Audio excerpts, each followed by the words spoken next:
Hello everyone, कैसे हो आप सभी लोग। आई होप आप बहुत अच्छे होंगे और अच्छे से तैयारी भी चल रही होगी। तो आज हम करने वाले हैं मंथली एमसीक्यू सीरीज का part 7 for the month of October. अगर आपने इसका प्रीवियस पार्ट नहीं देखा है तो आई बटन पे क्लिक कर सकते हैं, यहाँ पे आपको इसका लिंक विजिबल हो जाएगा। और इस लेक्चर की पीडीएफ आपको हमारे टेलीग्राम चैनल पर मिल जाएगी, जिसका लिंक मैंने डिस्क्रिप्शन बॉक्स में दिया हुआ है। So let's begin with this session. So first आपका क्वेश्चन है, which country tops the medal tally in the 11th edition of Asian aquatic championship held in Veer Savarkar sports complex in Ahmedabad, Gujarat. तो इनमें से कौन सी कंट्री है जिसने मेडल टैली जीती है 11th edition of Asian aquatic championship की, जो अहमदाबाद गुजरात में हुआ था। तो it is won by the China. ठीक है, चाइना ने यहाँ पे सबसे ज्यादा गोल्ड मेडल जीते थे, which is 40 gold medal, followed by Kazakhstan. ठीक है, कजाकिस्तान के आपके 8 गोल्ड मेडल थे और टोटल 23 मेडल्स थे।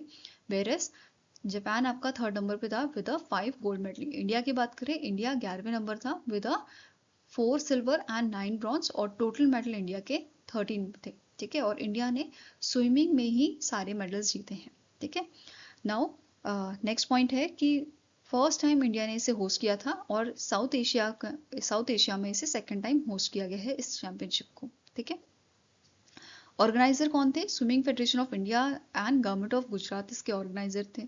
ठीक है, इसमें 65 मेडल इवेंट्स थे 4 डिसिप्लिन में, जिसमें स्विमिंग आ गया, आपका आर्टिस्टिक आ गया, देन आपका आर्टिस्टिक स्विमिंग आ गया, डाइविंग आ गया एंड वाटर पोलो आ गया। ठीक है, नाउ इससे रिलेटेड अदर इन्फॉर्मेशन देखते हैं। जैसे जो ये इवेंट था, it served as a qualifying tournament for 2026 Asian games in Nagoya, Japan में जो आपका होगा। ठीक है, यहाँ पे एक नेशनल रिकॉर्ड आपका बनाया गया है इंडियन प्लेयर्स द्वारा।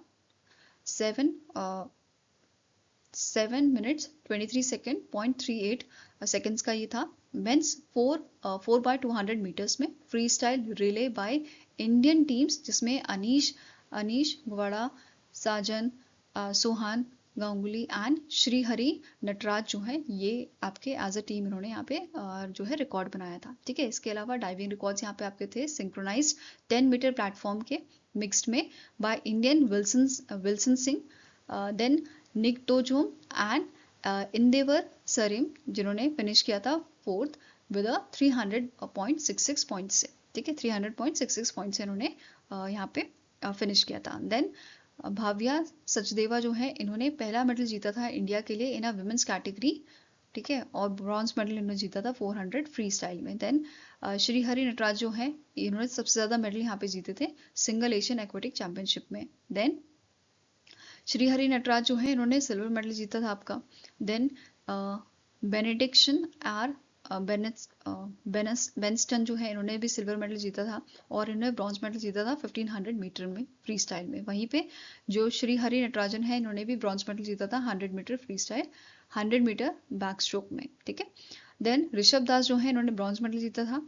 Then Bhavya Sachdeva women category में bronze medal in 400 meter freestyle. Then Sajan Prakash जो है, in men's category he won 200 meter butterfly में ब्रॉन्ज इन्होंने जीता था। वहीं पे आप बात करें स्विमिंग फेडरेशन ऑफ इंडिया की, तो इसके प्रेसिडेंट कौन है? इनका नाम है RN जयप्रकाश। हेडक्वार्टर आपका अहमदाबाद गुजरात में लोकेटेड है और स्टैब्लिश किया गया था 1948 में। Okay, now next is, which among the following space tech startup has announced the launch of mission Drishti, world's first multi sensor earth observatory satellite in 2026। तो इनमें से कौन सी आपकी स्पेस टेक स्टार्टअप है जिसने अनाउंस किया है कि ये लॉन्च करेंगे मिशन दृष्टि को, जो वर्ल्ड का पहला multi sensor earth observation satellite होगा। और कब लॉन्च किया जाएगा? 2026 में लॉन्च किया जाएगा। ठीक है, तो ये अनाउंसमेंट आपकी की गई थी गैलेक्सी आई स्पेस द्वारा। ठीक है, आंसर आपका हो जाएगा यहाँ पे ऑप्शन नंबर बी।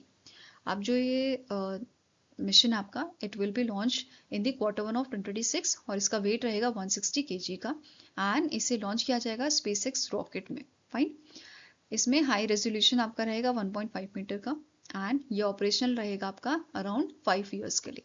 ठीक है, इसका काम क्या रहेगा? ये डेटा कलेक्ट करेगा एंड इस डेटा को यूज किया जाएगा एग्रीकल्चर के लिए। ठीक है, एग्रीकल्चर फील्ड में, एग्रीकल्चर सेक्टर में, अर्बन प्लानिंग में। ठीक है, एंड एनवायरमेंटल मॉनिटरिंग के लिए ये सब चीजें यहाँ पे की जाएंगी। ठीक है, ये इन सब चीजों के लिए डेटा कलेक्ट करेगा। गैलेक्सी आई स्पेस की बात करें, इसके करंट CEO है आपका सुयश सिंह। हेडक्वार्टर बेंगलुरु कर्नाटका में लोकेटेड है और इसे स्टैब्लिश किया गया था 2021 में। Now next is who has been appointed as a first deputy managing director of International Monetary Fund. तो इनमें से कौन से शख्स हैं जिनको रिसेंटली पहला डेप्यूटी मैनेजिंग डायरेक्टर अपॉइंट किया गया है of a international monetary fund? So इनका नाम है डैन कार्ट्स. ठीक है, answer here is option number C. ये American economist and policy adviser हैं. इनका प्रीवियस रोल की बात करें तो chief of staff to treasury secretary Scott Bessent, US department treasury. Senior adviser ये आपके थे under secretary of international affairs, counsellor to the assistant secretary for international market and serve as a investment banker at a Goldman Sachs. ठीक है. Now next आपको question है, recently in October 5 beaches from Maharashtra received the international blue flag certification for the first time. Which of the following beaches is not among the 5 Maharashtra beaches that received the blue flag certification? तो recently Maharashtra के 5 बीचों को पहली बार ऐसा देखा गया है कि महाराष्ट्र के 5 बीचों को आपका ये सर्टिफिकेट मिला है ब्लू फ्लैग सर्टिफिकेशन. ठीक है. अब ये सर्टिफिकेशन मिलता कैसे है? जो एक नेशनल ऑपरेटर होती है वो सबमिट करती है नॉमिनेशंस. ठीक है. फिर नेशनल लेवल पे जो जूरी होती है वो कंडक्ट करती है ऑडिट्स, वो सर्वेज कंडक्ट करती है और चेक करती है कि जो बीचेस हैं क्या वो स्टैंडर्ड फॉलो करते हैं. अगर वो इंटरनेशनल स्टैंडर्ड फॉलो करते हैं देन उनको फर्दर रिकमेंडेशन की जाती है इंटरनेशनल जूरी को और वो फाइनल डिसीजन यहाँ पे देते हैं. ठीक है. तो अभी आपके 5 बीचेस जो है महाराष्ट्र के वो उन्हें ये सर्टिफिकेशन मिला है, जिसमें आपका श्रीवर्धन है, श्रीवर्धन बीच है, गुहागर बीच है, आपका नगांव है, देन लादगर जो है, ये बीचेस हैं. तो आंसर क्या हो जाएगा? Option number C, that is Juhu beach इसमें आपका इंक्लूडेड नहीं है. ठीक है. नाउ इसको मिला के इन 5 बीचों को मिला के टोटल 18 ब्लू फ्लैग सर्टिफाइड बीच इंडिया में हो गए हैं. ठीक है. अभी मैंने बात की कि 5 ऐड किए गए थे तो 4 तो हमने देख लिया. 5वां कौन सा है आपका? इट इज परनका, जो आपका पालघर डिस्ट्रिक्ट में है, ये बीच आपका है. ठीक है.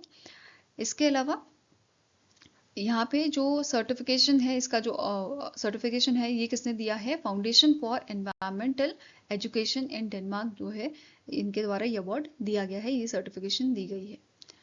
नाउ यहाँ पे हमने बात की कि इंटरनेशनल जूरी जो है वो फाइनल डिसीजन देती है. अब इस जूरी में कौन कौन सी ऑर्गेनाइजेशन आपकी होती हैं, उसके रिप्रेजेंटेटिव होते हैं UNEP के, UNWTO के और IUCN के. ठीक है.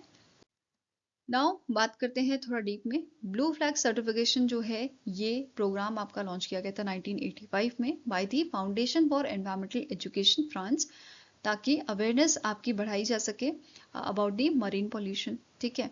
1987 में FEE जो है इन्होंने in collaboration with European union award start किया था first blue flag site across 10 European countries. ठीक है. अब जो ये प्रोग्राम था इसको ग्लोबली ये प्रोग्राम जो है आपका किया गया था 2001 में, मतलब ग्लोबल लेवल पे ये आपका वर्क करने लगा था 2001 में. देन जो सर्टिफिकेशन है ये अभी आपके कौन प्रोवाइड करते हैं? Foundation for environmental education headquartered in Denmark. ठीक है. 3 कैटेगरीज यहाँ पे आपकी बनी होती हैं, beaches, then marinas and sustainable tourism operator, और इन तीनों में ये अवार्ड दिया जाता है. ठीक है. देन यहाँ पे असेसमेंट पैरामीटर्स टोटल आपके 13 होते हैं. ठीक है. और इन पे अगर बीचेस खरा उतरते हैं तो उनको ये अवार्ड मिलता है, ये सर्टिफिकेशन दिया जाता है. ठीक है. इसके अंदर भी 4 मेजर आपके हेड हैं, environmental education and information, water quality, environmental management, safety and services. ठीक है. इसके अलावा as of May 2025 total 5195 sites ऐसी हैं आपकी अक्रॉस 51 कंट्रीज जिन्हें ये ब्लू फ्लैग सर्टिफिकेट्स दिए गए हैं. ठीक है. अब बात करते हैं स्टैटिक इन्फॉर्मेशन की. FEE जो है इसके CEO हैं डेनियल सेचेफर, हेडक्वार्टर इसका कोपेनहेगन डेनमार्क में है और इसे 1981 में स्टैब्लिश किया गया था. नाउ नेक्स्ट यहाँ पे बात करेंगे, आपकी नेक्स्ट न्यूज़ है यूनियन डिफेंस मिनिस्टर जो है राजनाथ सिंह जी, इनका विजिट हुआ था ऑस्ट्रेलिया में, उसके रिगार्डिंग आपके यहाँ पे पॉइंट्स हैं. जैसे जो ये विजिट हुआ था इस दौरान 5th एनिवर्सरी कंप्लीट हुई थी India Australia comprehensive strategic partnership की, जो 2020 में साइन की गई थी. इसके साथ ही यूनियन मिनिस्टर जो है इन्होंने मतलब इनका वेलकम किया गया था to the country and guard of honour at the parliament house Canberra Australia में. इन्होंने एंथनी एल्बनीज जो PM है आपके ऑस्ट्रेलिया के, इनके साथ इनकी मीटिंग हुई थी और डिस्कस किया था इन्होंने advancing the India Australia comprehensive strategic partnership, जो फोकस करेगा डेमोक्रेटिक वैल्यूज में, रीजनल सिक्योरिटीज में एंड डिफेंस पार्टनरशिप में. ठीक है.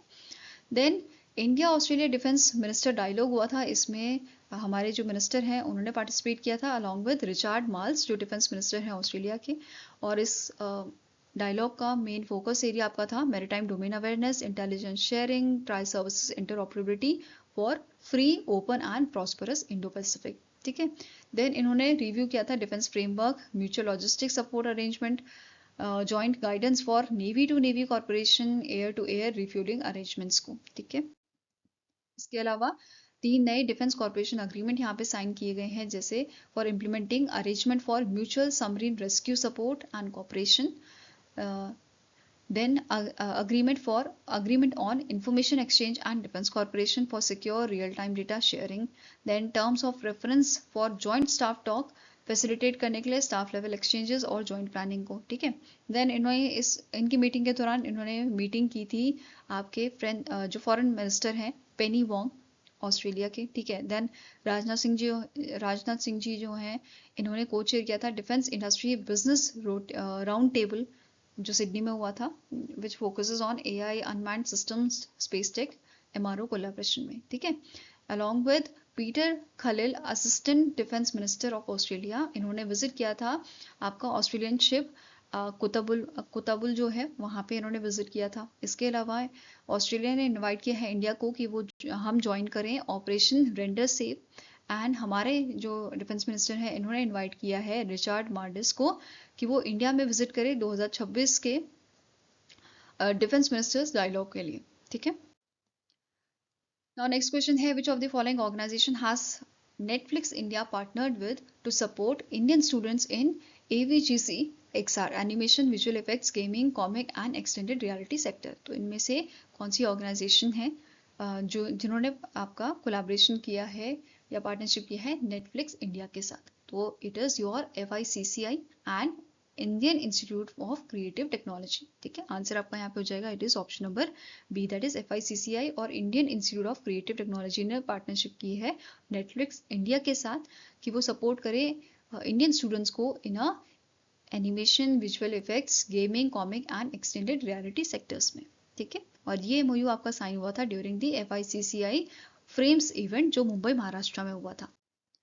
नाउ इसके अलावा नेटफ्लिक्स जो है इस MOU के तहत, इस अग्रीमेंट के तहत नेटफ्लिक्स जो है ये यूज़ करेगा Netflix fund for creative equity and offer करेगा scholarship to student selected in a collaboration with IICT।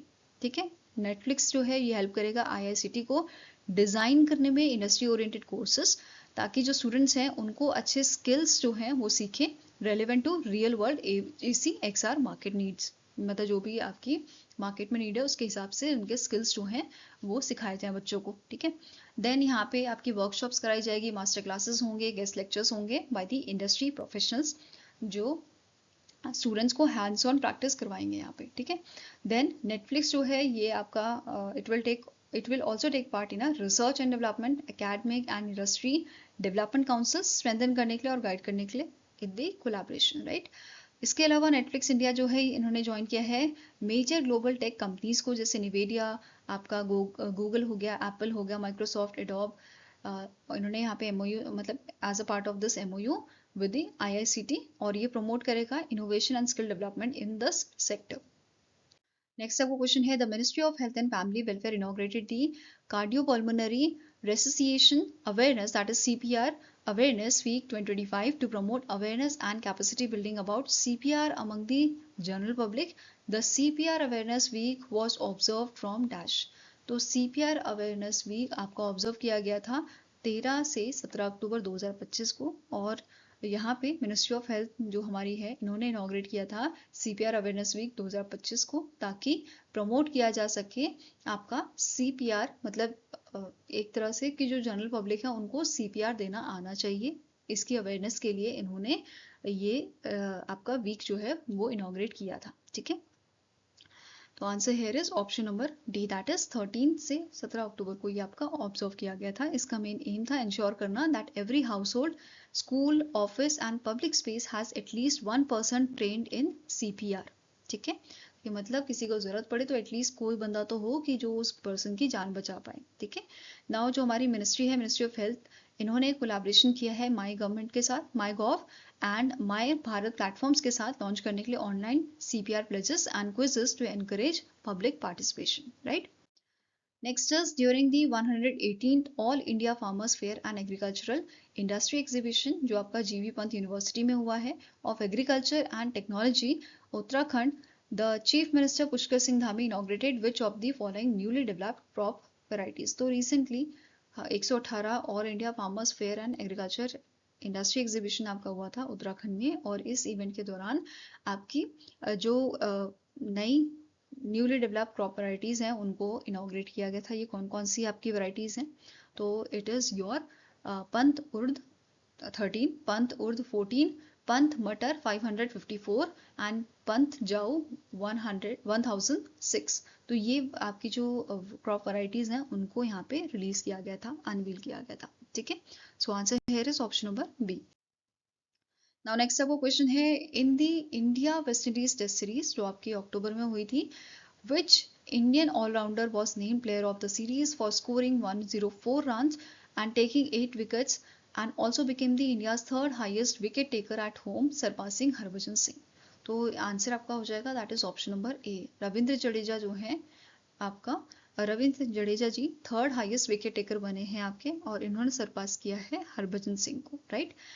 अब ये जो इवेंट है ये कहाँ पे हुआ था? अरुण जेटली स्टेडियम में हुआ था, और इसको लीड कर रहे थे, मतलब इसके कैप्टन थे शुभम गिल जी, ठीक है। यहाँ पे एक वर्ल्ड रिकॉर्ड आपका बना है, इंडिया ने 10th कंसेक्यूटिव सीरीज जो है जीती है अगेंस्ट द वेस्ट इंडीज, ठीक है। इसके अलावा इंडिया ने एक्सटेंड किया है their unbeatable strike to 27 consecutive test 2002 से 2025 तक। देन इसके अलावा शुभम गिल जो है ये सेकेंड फास्टेस्ट इंडियन बने थे to score 5 test centuries in 12 innings after Sunil Gavaskar. इसके साथ ही इन्होंने सरपास किया है विराट कोहली को to become India's top run scorer in WTC history. इन्होंने 2757 रन जो है वो बनाए हैं 39 मैचेस में, ठीक है। नाउ नेक्स्ट आपको क्वेश्चन है, the association of Investment Banker in India, that is AIBI, has re-elected Mahavir Lunawat as its chairman for second consecutive 2-year term, effective from October 2025. He is associated with which of the following organization? तो recently Mahavir Lunawat जो है इनको re-elect किया गया है as a chairperson of AIBI, और ये आपके जो है एसोसिएटेड है Pantomath capital adviser private limited के साथ, ठीक है। आंसर आपका हो जाएगा option number E, that basically ही is currently serving as a founder and chairman of Pantomath capital adviser, ठीक है। और ये इनको रीइलेक्ट किया गया है as a chairman of AIBI, और इनका टर्म आपका रहेगा 2 सालों का, ठीक है। नाउ इसके अलावा ये डायरेक्टर एज अ डायरेक्टर काम कर रहे हैं Jain international trade organisation apex के साथ, ठीक है।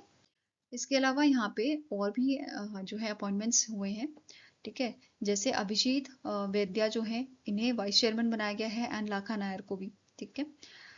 अगर पूछा जाए आपसे महावीर लूनावत के कि इन्होंने और कौन कौन से रोल में वर्क किया है, तो ये इन्होंने as a member of SEBI's primary market advisory committee में अपना जो है रोल निभाया है। Then he also became the member of a ease of doing business committee, member of expert committee on direct listing at gift IFSCA Gujarat, former central council member of institute of company secretaries of India ICSI में भी इन्होंने as a member काम किया है, ठीक है। अब बात कर लेते हैं association of investment banker in India की AIBI की। तो इसके हेडक्वार्टर आपका मुंबई महाराष्ट्र में लोकेटेड है, और CEO इसके हैं Milind V Dalvi. Now next आपको क्वेश्चन है, as per the data release by the NSO, India's retail inflation, India's CPI fell to 99 month low of -% in September 2025। तो as per the NSO report India का जो inflation है, retail inflation, ये आपका 99 month लो देखने को मिला है हमें सितंबर में, और ये पहुंच गया है 1.54% पे, ठीक है, अगस्त में ये आपका जो है 2.07% था, नाउ इट डिक्रीज टू 1.54%। और ये चीज़ें मेंशन की गई थी consumer price index for rural urban and combined for month of September 2025 report में जो एनएसओ ने रिलीज की थी। ठीक है, इसके अलावा फूड इन्फ्लेशन इसमें मेंशन किया गया था कि फूड इन्फ्लेशन ने नेगेटिव ग्रोथ अपनी दिखाई है and reaches to the -2.28% in month of September. ठीक है, इसके अलावा यहाँ पे मेंशन किया गया था कि हाईएस्ट इन्फ्लेशन रेट इंडिया के 5 टॉप स्टेट्स में देखा गया है, which is Kerala, Jammu and Kashmir, Karnataka, Punjab and Tamil Nadu. वहीं पे नेगेटिव इन्फ्लेशन हमें देखने को मिला है यूपी और असम में। ओके, नाउ नेक्स्ट आपका क्वेश्चन है which fintech startup has partnered with ICICI Prudential Asset Management Company to launch India's first of its kind unified solution combining liquid funds, instant redemption and UPI। तो इनमें से कौन सी fintech startup है जिसने ICICI Prudential Asset Management Company के साथ collaboration किया है, किस चीज के लिए? कंबाइन करने के लिए लिक्विड फंड्स को, इंस्टेंट रिडेम्पशन को एंड UPI को। So answer here is it is your option number C, that is Curie money is the right answer. इन्होंने ये पार्टनरशिप की है ICICI Prudential Asset Management Company के साथ। ठीक है, now next question है which IIT Madras incubated startups has partnered with National Payment Corporation of India, that is NPCI, to launch India's first wearable payment ecosystem जिसका नाम है Ring One। ठीक है, तो IIT मद्रास का इंक्यूबेटेड स्टार्टअप है मूज वेयरेबल, जिसने रिसेंटली पार्टनरशिप किया है NPCI के साथ लॉन्च करने के लिए इंडिया का पहला वेयरेबल पेमेंट इकोसिस्टम। मतलब एक रिंग की हेल्प से आप पेमेंट यहाँ पे कर सकते हो। ठीक है, ये रिंग आपने पहनी होगी, उससे टैप करके पेमेंट आपकी हो जाएगी। ठीक है, ये रिंग जो है ये ऑपरेट की जाती है मूज वॉलेट से एंड यहाँ पे जो पेमेंट्स है they are process using RuPay network and इसे मैनेज कौन करता है? NPCI द्वारा इसे मैनेज किया जाता है। इसके अलावा मूज कन्वर्ट करता है रूपे डेबिट और क्रेडिट कार्ड को into a secure token and इसकी इंफॉर्मेशन ये स्टोर करता है inside the tamper proof secure element chip जो इसमें आपकी लगी होती है। ठीक है, नाउ जो ये पेमेंट फंक्शन है, आप सोचोगे अगर हमने नहीं पहनी होगी फिर भी तो पेमेंट कोई कर सकता है, तो ऐसा नहीं है। तो यहाँ पे क्या है, अगर आपने ये पहनी होगी तभी पेमेंट होगी, इसके अलावा जब आप इसे उतार दोगे तो ये ऑटोमेटिकली डिसेबल हो जाएगी। ठीक है, नेक्स्ट आपका न्यूज है 68 कॉमनवेल्थ पार्लियामेंट्री कॉन्फ्रेंस आपकी हुई थी। ठीक है, ये आपका ब्रिज टाउन बारबाडोस में हुई थी, 5 से 12 अक्टूबर तक चली थी और इसका आपका थीम था the Commonwealth a global partner. ठीक है, अब यहाँ पे लीडर आपके थे इंडियन पार्लियामेंट्री डेलीगेशन, इसको लीड किसने किया था? ओम बिरला जी ने, जो स्पीकर हैं लोकसभा के। ठीक है, इसके साथ ही जो इवेंट है इसे होस्ट किया था पार्लियामेंट ऑफ बारबाडोस ने एंड CPA बारबाडोस ब्रांच द्वारा, इन दोनों ने इसे होस्ट किया था। इसका फोकस था आपका discussion centred on democratic governance and parliamentary best practices across Commonwealth Nations. ठीक है, नाउ यहाँ पे आपको नोट करना है ओम बिरला जी जो थे इन्होंने विजिट किया था national assembly of Barbados and इन्होंने हिस्टोरिक स्पीकर्स चेयर जो है वो यहाँ पे इन्होंने देखी थी, जो गिफ्ट किया गया था फ्रॉम मतलब इंडिया द्वारा इसको गिफ्ट किया गया था 1966 में। ठीक है, इसके अलावा इन्होंने चेयर किया था सेशन जिसका नाम है leveraging technology enhancing democracy through digital transformation and tackling the digital divide. ठीक है, इसके अलावा यहाँ पे बायलैटरल मीटिंग्स भी हुई थी जिसका पार्ट ओम बिरला जी बने थे। ठीक है, इन्होंने मीटिंग की थी parliamentary counter parts Australia, Barbados, Jamaica and Zambia के साथ स्ट्रेंथन करने के लिए इंटर पार्लियामेंट्री कॉर्पोरेशंस को। ठीक है, इसके अलावा इन्होंने इन्वाइट किया है लीडर्स को to join 28th conference of speakers and presiding officer of the commonwealth जो न्यू दिल्ली में होगा 2026 में, जनवरी 2026 में होगा। ठीक है, इसी बेस्ड आपको क्वेश्चन है what is the theme of 68th Commonwealth parliamentary conference. तो पार्लियामेंट्री कॉन्फ्रेंस की आपकी थीम क्या थी? It is the Commonwealth a global partner. Okay, answer आपका हो जाएगा यहाँ पे ऑप्शन नंबर बी। अब कहाँ पे हुई थी? बारबाडोस में हुई थी। इसके PM है मिया अमोर मोतले, इसका कैपिटल है आपका ब्रिज टाउन, करेंसी है बारबाडोस डॉलर। Now next आपको क्वेश्चन है the World Health Organization recently validate which country for eliminating mother to child transmission of hepatitis B. This question is very important. तो ये अच्छे से याद रखना कि WHO ने recently validate किया है मालदीव्स को किस चीज के लिए? For eliminating mother to child transmission of hepatitis B. इसी के साथ मालदीव जो है वो पहली कंट्री बन जाता है वर्ल्ड में to achieve triple elimination of mother to child transmission, जैसे इसमें HIV हो गया, आपका साइफल्स हो गया एंड हेपेटाइटिस बी वायरस हो गया। तो ये तीनों के लिए ही मालदीव्स जो है WHO ने वैलिडेट किया है मालदीव्स को, ठीक है, कि इन्होंने ये सारी चीज़ें, ये तीनों चीज़ें एलिमिनेट करती हैं, ठीक है, जो मदर से बच्चे को ट्रांसमिट होती हैं, ठीक है। इसके लिए क्राइटेरिया क्या है आपका, elimination mother to child transmission का। इसमें HIV जो है आपका, अगर HIV की बात करें तो less than equals to 50 new paediatric infections पर 1 लाख लाइव बर्थ्स होना चाहिए, ठीक है। दूसरा है साइफल्स की बात करें तो ये less than 50 congenital cases 1 lakh live birth होना चाहिए पर लाइव बर्थ, ठीक है।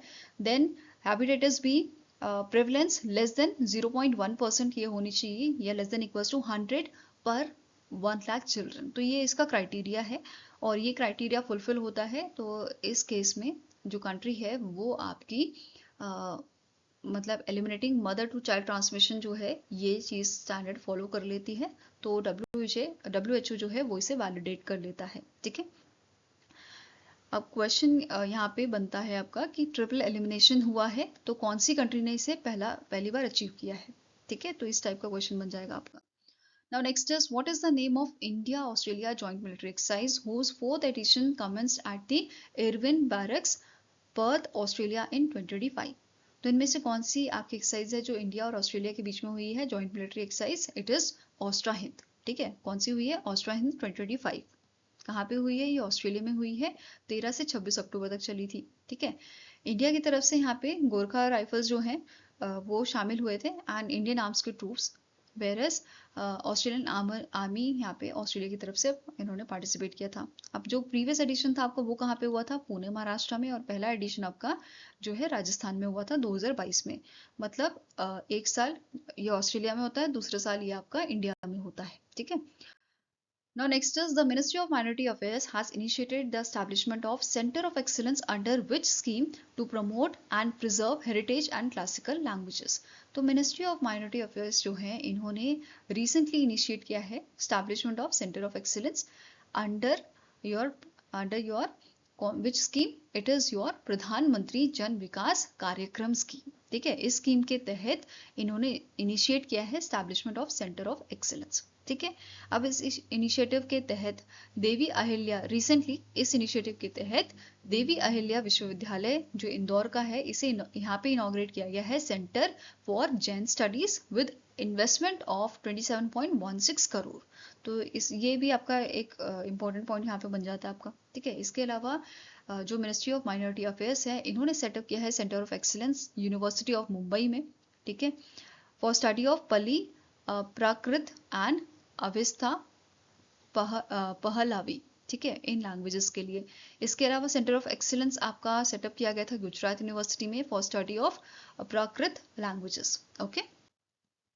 Now next question here, which organization has collaborated with Ministry of Electronics and Information Technology to provide verified financial and economic data for India's National Artificial Intelligence Mission, that is AI mission?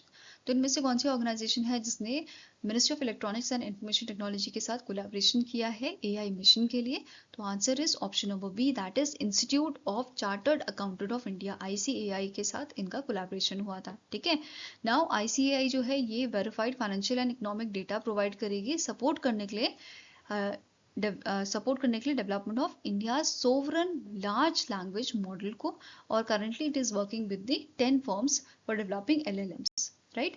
And यहाँ पे क्या बोला है, जो sovereign AI model है it is expected कि ये complete हो जाएगा आपका फरवरी 2026 तक, okay. Now next up question है, which organization in collaboration with the Google Cloud India launched India's first AI Center of Excellence for Public Goods in Visakhapatnam, Andhra Pradesh? तो recently जो आपका टेक भारत रिसर्च फाउंडेशन है इन्होंने कोलैबोरेशन किया है गूगल क्लाउड इंडिया के साथ ताकि ये लॉन्च करे इंडिया का पहला AI सेंटर ऑफ एक्सीलेंस आपका विशाखापट्टनम, आंध्र प्रदेश में, राइट।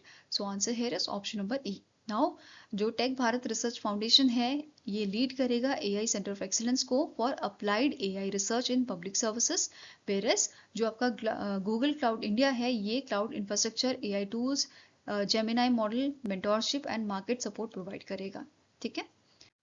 नाउ नेक्स्ट आपको क्वेश्चन है, which airline introduces the fare से फुर्सत fixed air fare scheme launch by the union minister Kinjarapu Ram Mohan Naidu to introduce fluctuating air fares and promote hassle free air travel in India. तो recently जो आपकी alliance air है, इन्होंने introduce किया है fair से फुर्सत फिक्स्ड एयर स्कीम को, एयर फेयर स्कीम को, ठीक है, ताकि जो फ्लक्चुएटिंग एयर फेयर्स हैं उनको आपका जो है कम किया जा सके, ठीक है। नाउ सिविल एविएशन मिनिस्टर जो हमारे हैं, इन्होंने इसे लॉन्च किया था, और इसे इम्प्लीमेंट कौन किया है?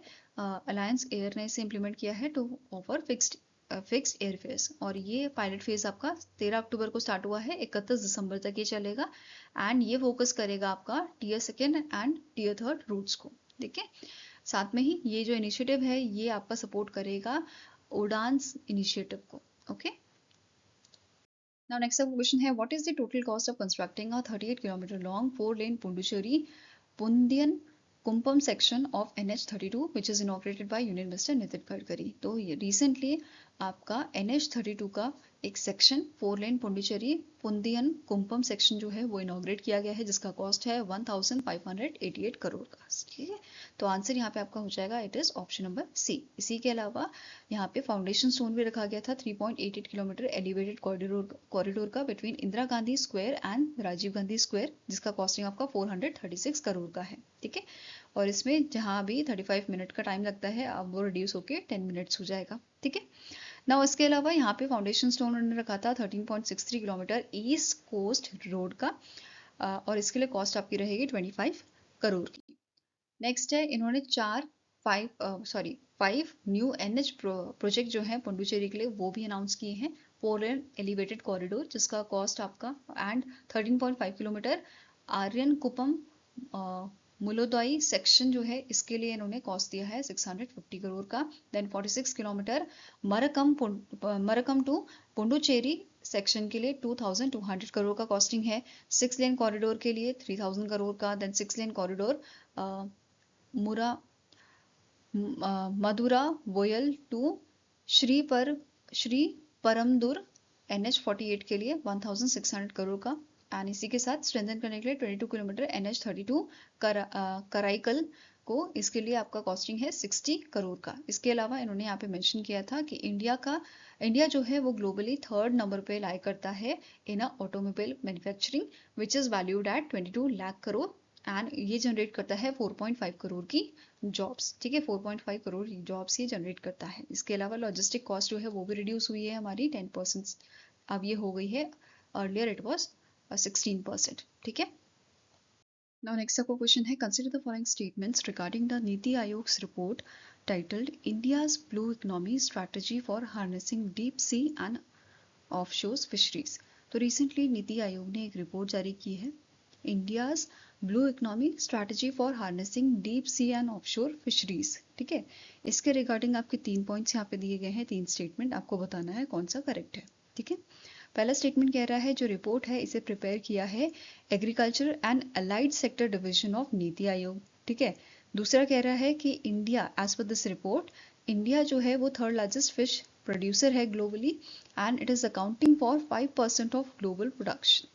Next is the report emphasise a science based technology enabled and sustainable framework for deep sea fisheries. तो इनमें से कौन सा पॉइंट आपका करेक्ट है? It is option number 1, statement 1 and statement 3. So answer here is option number C, that is 1 and 3 only is the correct statement, whereas second statement आपका incorrect है, क्योंकि इंडिया जो है ये 2nd लार्जेस्ट फिश प्रोड्यूसर है globally, ठीक है, and India producers 80% of global fisheries, right, global fish. Now अब यहाँ पे मेंशन किया गया है इस रिपोर्ट के अकॉर्डिंग, इंडिया का जो एक्सपोर्ट है वो आपका 2013-14 से अब इंक्रीज होके डबल हो गया है फाइनेंशियल ईयर 2024 में, राइट। कितना ये बढ़ गया है? 60,523 करोड़ ये हो गया है। एंड दिस फिश सेक्टर जो है ये सपोर्ट करता है 30 मिलियन लाइवलीहुड्स को, ठीक है। नाउ अब इसके बारे में थोड़ी और इन्फॉर्मेशन देखते हैं। जो ये रिपोर्ट है इसे नीति आयोग ने रिलीज किया था, और इसको बनाया किसने है? Agriculture and allied sector division of NITI आयोग, राइट। इसका मेन फोकस था इन strengthening India's deep sea and offshore fisheries through research, policy and capacity building. ठीक है, इसी के साथ इस रिपोर्ट में मेंशन किया गया है जो डीप वाटर है beyond 200 nautical miles it host high value fish stock. ठीक है, ये मेंशन किया गया था। इसके अलावा इस रिपोर्ट में मेंशन किया है कि जो रिपोर्ट है ये प्रोवाइड करती है scientific based, tech driven and sustainable framework for deep sea fishing in exclusive economic zone and international water. ठीक है, नाउ नेक्स्ट पॉइंट है, ये जो रिपोर्ट है ये आइडेंटिफाई करती है 6 की पॉलिसी इंटरवेंशंस को, जिसमें रेगुलेशन आपका है, इंस्टीट्यूशनल स्ट्रेंथनिंग आता है, fleet modernisation, sustainable management, financing and stakeholder inclusion. Okay, इसके अलावा यहाँ पे मेंशन किया गया था 3 फेज। ठीक है, आपका indicative costing framework for a 3 phases are mentioned here, जैसे 2025-2028 के लिए फाउंडेशन एंड अर्ली ग्रोथ पे फोकस किया जाएगा एंड इसका एस्टिमेटेड कॉस्ट जो है, एस्टिमेटेड वैल्यू जो है इट इज 2430 करोड़। नेक्स्ट है आपका सेकेंड फ्रेमवर्क 2029 से 32 तक and it is scale up and global competitiveness, और इसके लिए एस्टिमेटेड कॉस्ट है 4210 करोड़ का। Then 2033 onward global leadership and sustainability के लिए यहाँ पे 1690 करोड़ का एस्टिमेटेड कॉस्ट दिया गया है इस फेज के लिए। ठीक है, इसके अलावा जो रिपोर्ट है इसे फॉर्मली लॉन्च किया था प्रोफेसर रमेश चंद, जो मेंबर हैं नीति आयोग के, एंड BVR सुब्रमण्यम, जो CEO हैं आपके नीति आयोग के। ओके, नाउ नेक्स्ट आपकी न्यूज है, DRDO ने सक्सेसफुली कंडक्ट किया है अ combat free fall jump using a military combat parachute system from an altitude of 32,000 feet. तो DRDO ने रिसेंटली अभी आपका कॉम्बैट फ्री फॉल जंप जो है वो परफॉर्म किया है मिलिट्री कॉम्बैट पैराशूट सिस्टम के साथ from an altitude of 32,000 feet. इसे एग्जीक्यूट किया है इंडियन एयरफोर्स के टेस्ट जंपर्स ने, जिसमें विंग कमांडर विशाल लकेश शामिल थे, master warrant officer RJ Singh and Vivek Tiwari इसमें शामिल थे। ठीक है, अब बात करें मिलिट्री कॉम्बैट पैराशूट सिस्टम की, तो इसे यूज किया जाता है हाई एल्टीट्यूड हाई ओपनिंग के लिए and high altitude low opening missions के लिए। ठीक है, इट इज इसकी कैपेबिलिटी की बात करें तो ये आपका इंडिया का ऑपरेशनल पैराशूट सिस्टम है जो डिप्लॉय किया जाता है अबव 25,000 फीट। ठीक है, इसे डेवलप किसने किया है? DRDO की लैब्स हैं aerial delivery research and development establishment from Agra and defence bio engineering and electromedical laboratory from Bengaluru, इन दोनों के द्वारा इसे डेवलप किया गया है। ठीक है, Now the system is compatible with India's indigenous satellite navigation system, जो ensure करता है secure and interference free navigation. Fine. Now अब इस पे बेस्ड क्वेश्चन करते हैं, which of the following DRDO laboratory jointly developed military combat parachute system, जिसे अभी रिसेंटली टेस्ट किया गया है। तो आंसर क्या हो जाएगा? It is aerial delivery research and development establishment from Agra and defence bio engineering and electromedical laboratory from the Bengaluru. ठीक है, answer here is option number A. Now next question है, according to the global financial centre index, जिसका 38th edition अभी release किया गया है, which financial centre has top the ranking globally. तो इनमें से कौन सा सेंटर है जिसने इनमें से कौन सा फाइनेंशियल सेंटर है जिसने ग्लोबल फाइनेंसिंग सेंटर इंडेक्स को टॉप किया है? तो answer is option number C, that is New York USA का जो सेंटर है उसने इसे टॉप किया है। ठीक है, अब जो ये इंडेक्स है ये हमें बताता है कि ग्लोबल फाइनेंशियल सेंटर्स जो ग्लोबली आपके अवेलेबल हैं, ठीक है, ये उनकी रैंकिंग प्रोवाइड करता है on the basis of competitiveness and business environment. ठीक है, it was your 38th edition, जो China development institute Shenzhen and Z और जेड और येन पार्टनर्स लंदन द्वारा इसको जो है रिलीज किया गया था। ठीक है, अब जो ये इंडेक्स है इसमें यूज किए गए हैं 140 इंस्ट्रूमेंटल फैक्टर जो प्रोवाइड किए जाते हैं world bank, OECD and United nation जैसी ऑर्गेनाइजेशन द्वारा। ठीक है, नाउ अब बात करते हैं टॉप 5 रैंक वाले आपके सेंटर्स, जैसे न्यूयॉर्क पहले नंबर पे था, followed by London UK second, Hong Kong China, then Singapore 4th number पे एंड 5th नंबर पे था सैन फ्रांसिस्को USA। ठीक है, वहीं पे 43 नंबर पे था इंडिया का गिफ्ट सिटी, 46 पे था मुंबई इंडिया एंड 54 पे था न्यू दिल्ली।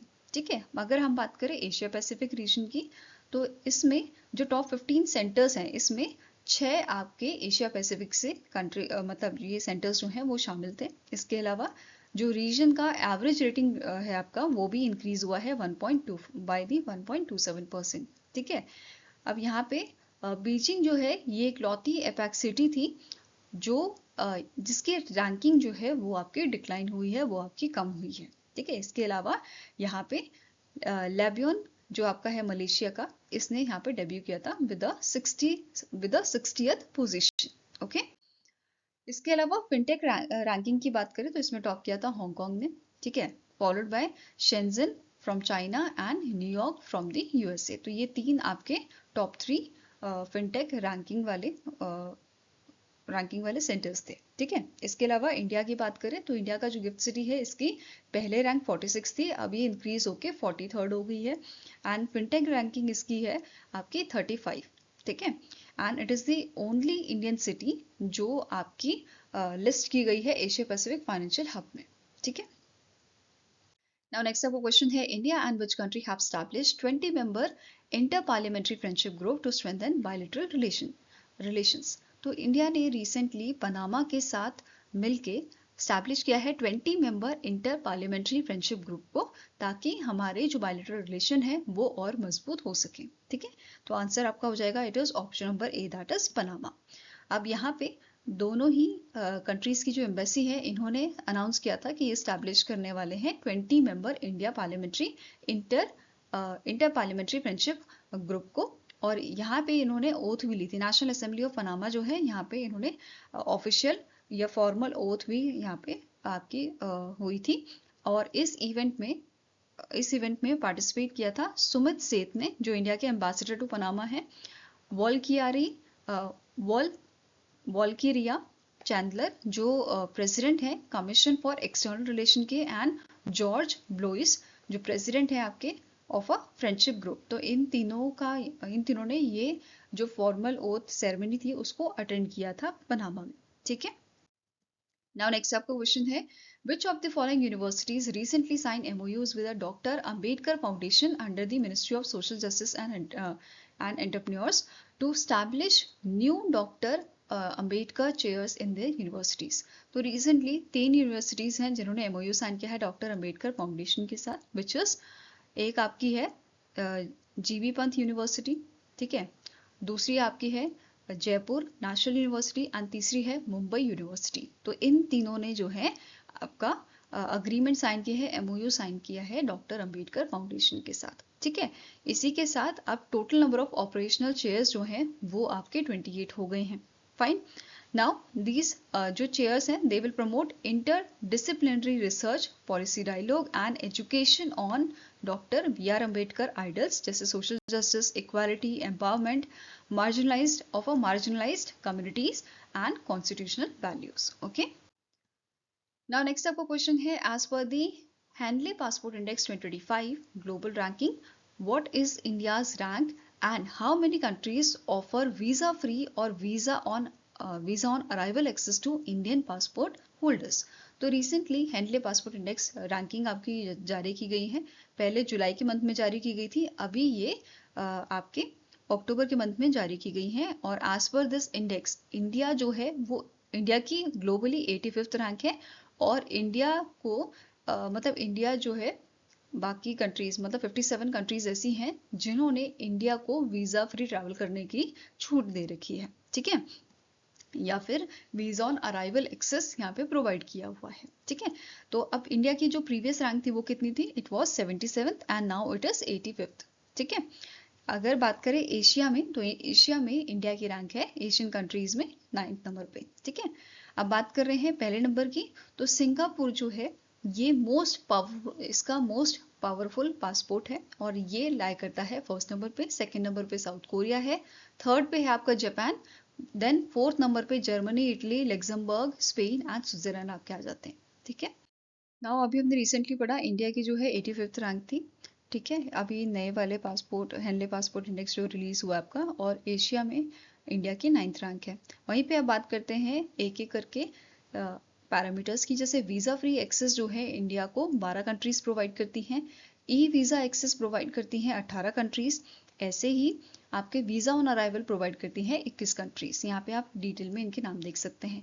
इसके अलावा एशियन कंट्रीज जो आपकी काफ़ी चर्चा में रहती हैं उनकी बात करें तो चाइना की जो है 64th रैंक थी, वहीं पे श्रीलंका की आपकी 98th रैंक थी, बांग्लादेश की 100th रैंक, नेपाल की 101, पाकिस्तान की 103rd रैंक थी। ठीक है, ऐसे ही बाकी अदर कंट्रीज जैसे यूएई की एंड यूके की रैंक आपकी थी 8th, कनाडा की 9th थी, मलेशिया एंड यूएसए की 12th रैंक थी, हांगकांग चाइना की 18th एंड इसराइल का आपका रैंक था इसमें 20th। वहीं पे अगर हम बॉटम कंट्रीज की बात करें तो इसमें नाम था आपका अफगानिस्तान का 106 रैंक, सीरिया आपका 105वें रैंक पे एंड 104 रैंक में इराक था।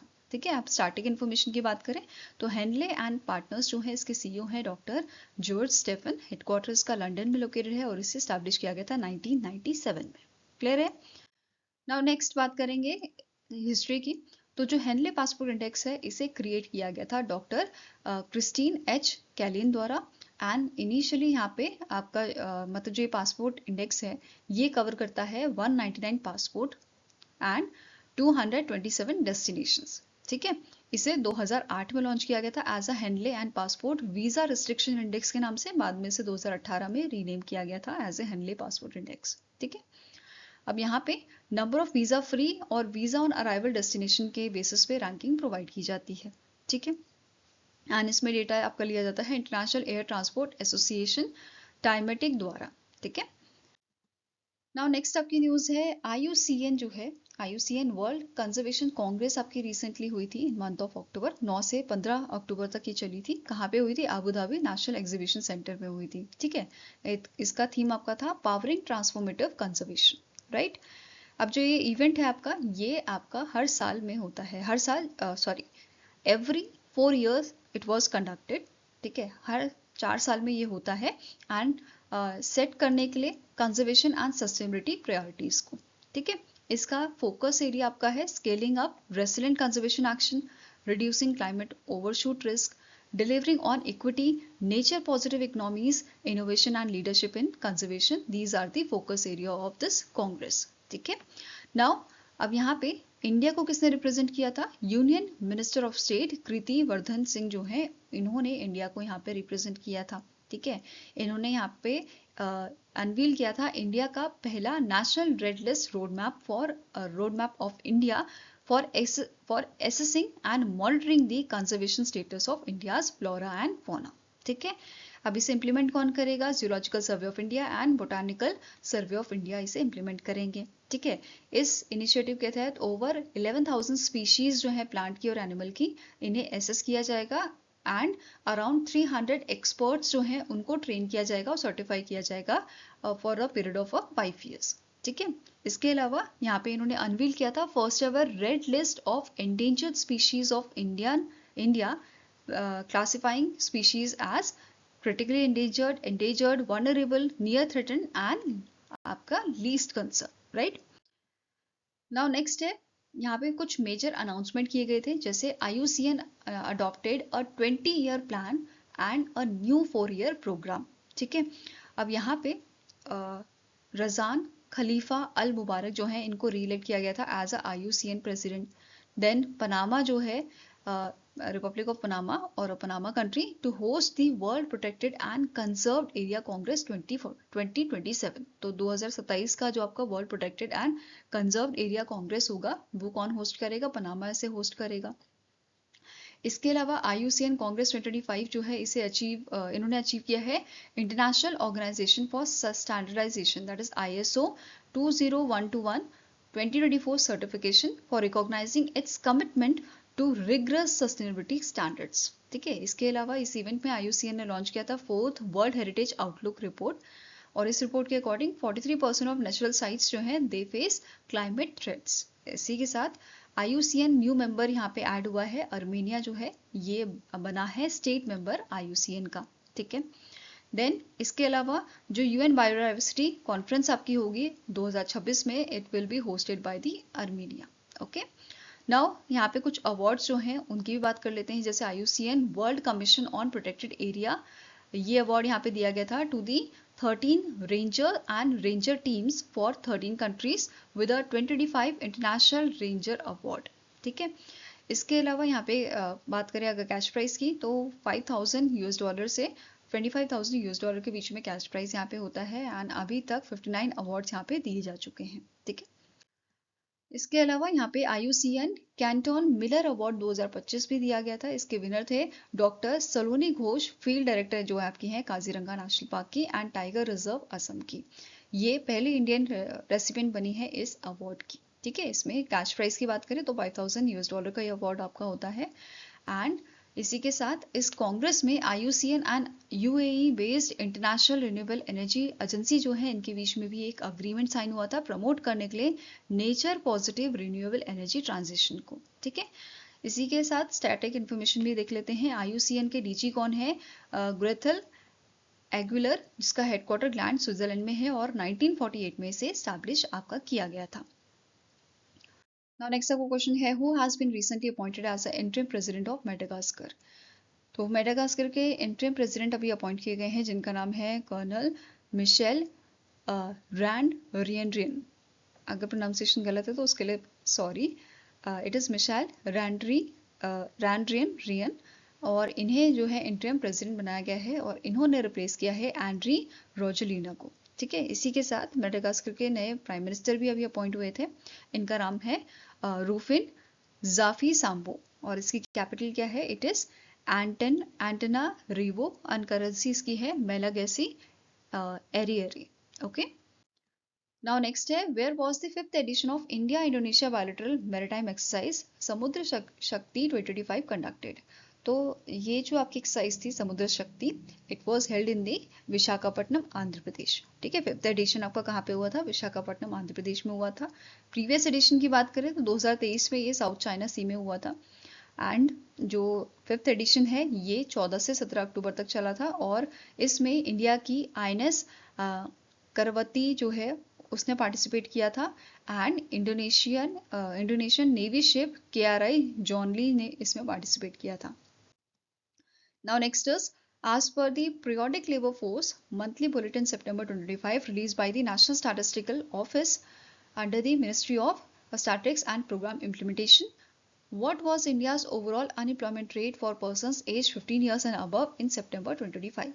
तो यहाँ पे कंपैरिजन किया गया है आपका अगस्त मंथ से और सितंबर में जो आपका ओवरऑल अनएम्प्लॉयमेंट रेट है ये आपका रहा है 5.2%। ठीक है। कितना रहा है? 5.2%। आंसर आपका हो जाएगा ऑप्शन नंबर डी। अगस्त में ये 5.1% था। ठीक है। इसके अलावा ओवरऑल अनएम्प्लॉयमेंट रेट जो है आपका वो अगर हम बात करें, ये तो हमने डिस्कस किया 5.2% था ओवरऑल। और रूरल और अर्बन एरियाज की बात करें तो रूरल में 4.3 से ये बढ़ के 4.6% हो गया है और अर्बन में 6.7% से 6.8% ये बढ़ गया है एज कम्पेयर टू अगस्त। इसके अलावा अगर जेंडर वाइज ट्रेंड की बात करें तो फीमेल का जो आपका अर्बन एरियाज में अनएम्प्लॉयमेंट है वो बढ़ गया है 8.9% से ये 9.3% हो गया है। वेरेस अगर हम बात करें मेल की तो ये अर्बन एरिया में 5.9% से इंक्रीज हुआ है 6% के बीच में, वहीं पे रूरल पे 4.5 से बढ़ के 4.7% ये हो गया है। ठीक है। अगर हम बात करें लेबर फोर्स पार्टिसिपेशन रेट की तो ये आपका 3rd कंसेक्यूटिव मंथ इंक्रीज हुआ है। ठीक है। 55.3% ये आपका बढ़ा है। अगर हम जून की बात करें तो जून में 54.2% ये देखने को मिला था। ठीक है। इसके अलावा वर्कर पॉपुलेशन रेशियो की बात करें फॉर एज्ड 15+ तो ओवरऑल ये 52.4% देखने को मिला है, रूरल में 54.8% एंड अर्बन में 47.4% देखने को मिला है। ठीक है। नाउ नेक्स्ट आपका क्वेश्चन है, which organisation signed an MOU with Defense Research and Development Organization that is DRDO to develop 300 megawatt solar based renewable energy projects across DRDO establishment in India? तो इनमें से कौन सी ऑर्गेनाइजेशन है जिसने MOU sign किया है DRDO के साथ डेवलप करने के लिए 300 megawatt solar based renewable energy projects को DRDO एस्टैब्लिशमेंट्स में? So it is your solar energy corporation of India. It is your solar energy corporation of India, right. और इसका टारगेट है net zero energy campuses banana across all strategic DRDO location by 2047. Now next up question है, Paras Defense and Space Technology Limited sign an MOU with which Israel-based company for sale, production and development of inertial sensor? तो recently पारस defence जो है, मतलब पारस defence company जो है, इन्होंने agreement sign किया है आपका सेलो इनर्शियल सॉल्यूशंस लिमिटेड के साथ। ठीक है, आंसर आपका हो जाएगा it is option number B, इनके साथ ये अग्रीमेंट इन्होंने साइन किया है। Now next is, which Indian singer has collaborated with Google Cloud to launch AI powered digital avatar band secret mountain? तो इनमें से कौन से इंडिया के सिंगर हैं जिन्होंने गूगल क्लाउड के साथ कोलैबोरेशन किया है लॉन्च करने के लिए एआई पावर्ड डिजिटल अवतार बैंड सीक्रेट माउंटेन? ये क्वेश्चन इंपॉर्टेंट है, इसे याद रखिएगा। इन सिंगर का नाम है AR रहमान। ठीक है, answer here is option number ई। अब ये जो बैंड है ये शोकेस करेगा 6 AI पावर्ड डिजिटल अवतार, जिसमें से आपके एग्जांपल्स की बात करें तो इसमें आपका है सेरा जो एक आयरिश सिंगर सॉन्ग राइटर है, जेंटैम तमिल रैपर हैं, blessing and African percussionist and vocalist. ठीक है, नाउ नेक्स्ट बात करेंगे नेशनल और इंटरनेशनल डेज की। तो पहला आता है आपका वर्ल्ड स्टूडेंट डे, जो 15 अक्टूबर को हम ऑब्जर्व करते हैं, और ये दिन बेसिकली बर्थ एनिवर्सरी इस दिन होती है हमारे डॉक्टर APJ अब्दुल कलाम जी की, और इस बार 94th बर्थ एनिवर्सरी इनकी जो है ऑब्जर्व की गई है। ठीक है, जो हमारे 11वें प्रेसिडेंट थे इंडिया के।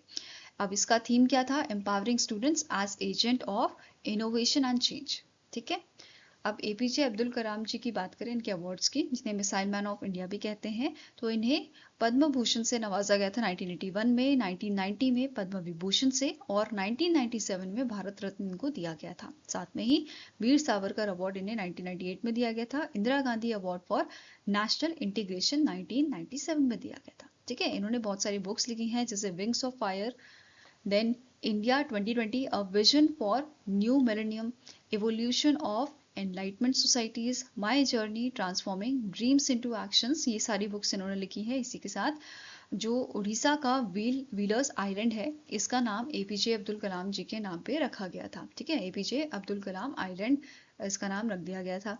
फिर जो औरंगजेब लेन है, इसका नाम भी चेंज करके डॉक्टर APJ अब्दुल कलाम लेन रखा गया है। ठीक है, now next is global hand washing day. ये 15 अक्टूबर को ऑब्जर्व आपका किया जाता है। इसका 18th एडिशन इस बार ऑब्जर्व किया गया था, और इसका थीम था बी हैंड वॉशिंग हीरो। ठीक है, नेक्स्ट आता है वर्ल्ड फूड डे। 16 अक्टूबर को इसे ऑब्जर्व किया जाता है, and it's theme was hand in hand for better food and a better future.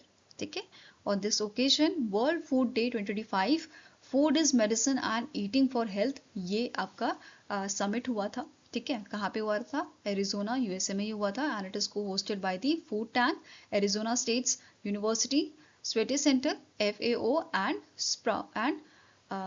Sprouts healthy communities foundation द्वारा इसको को होस्ट किया गया था। इसके अलावा international day of intangible cultural heritage जो है, ये आपका ऑब्जर्व किया गया था 17 अक्टूबर को। ओके, आई होप गाइस आपको वीडियो पसंद आया हो। पसंद आए तो लाइक एंड शेयर जरूर कीजिएगा, और हमारे साथ जुड़ने के लिए हमारे चैनल को सब्सक्राइब कीजिएगा। अगर आपके कुछ सजेशन है तो आप हमें मेल कर सकते हो benchmarkstudy007@gmail.com पे, या फिर आप हमें कमेंट सेक्शन में भी लिख सकते हैं। सो मिलेंगे ऐसे ही नेक्स्ट वीडियो के साथ।